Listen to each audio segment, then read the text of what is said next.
ചെങ്ങന്നൂരിലാണ് KSRTC ബസ്സും tourist ബസ്സും കൂടി കൂട്ടിയിടിച്ച് അപകടമുണ്ടായത്. എന്തുകൊണ്ടാണ് KSRTC ബസ് അങ്ങനെ ഒരു വട്ടം വക്കൽ എന്ന് പറയുന്നത് പോലെ അങ്ങോട്ടേക്ക് തിരിഞ്ഞതെന്ന് അറിയില്ല. അവിടെ ഒരു വഴിയുണ്ടോ എന്നറിയില്ല.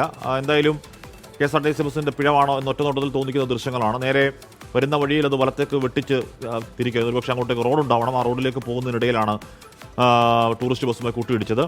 ചെങ്ങന്നൂർ ക്രിസ്ത്യൻ കോളേജ് ജംഗ്ഷനിലാണ് ഈ അപകടമുണ്ടായത്. 46 പേർ ആ ബസ്സിലുണ്ടായിരുന്നതാനും സംഭവത്തെപ്പറ്റി വിശദമായ അന്വേഷണം നടത്തുമെന്ന് മന്ത്രി സജി ചെറിയാൻ അറിയിക്കുകയും ചെയ്തു. ശ്യാംകുമാർ വിവരങ്ങളുമായി ചേർന്നു. ശ്യാം, ഈ 46 പേർക്ക് ആർക്കെങ്കിലും പരിക്കുണ്ടോ? എങ്ങനെയാണ് ആ രീതിയിൽ റോഡിൽ അങ്ങനെ KSRTC ബസ് വളഞ്ഞു പോകേണ്ട സാഹചര്യം എന്താണ് ശ്യാം? കാശ്മീർ, ഞാൻ ദൃശ്യങ്ങൾ ശ്രദ്ധിച്ചു കഴിഞ്ഞാൽ മനസ്സിലാവും. KSRTC ബസിന്റെ തൊട്ടു മുൻപിൽ ഒരു കാറ് പോകുന്നുണ്ട്.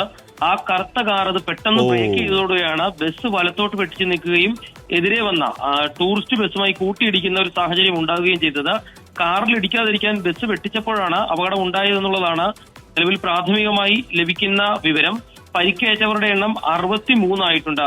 ഇതിൽ 36 പേരെ ചെങ്ങന്നൂരിലെ സർക്കാർ ആശുപത്രിയിലും 26 പേരെ സ്വകാര്യ ആശുപത്രിയിലും പ്രവേശിപ്പിച്ചിട്ടുണ്ട്.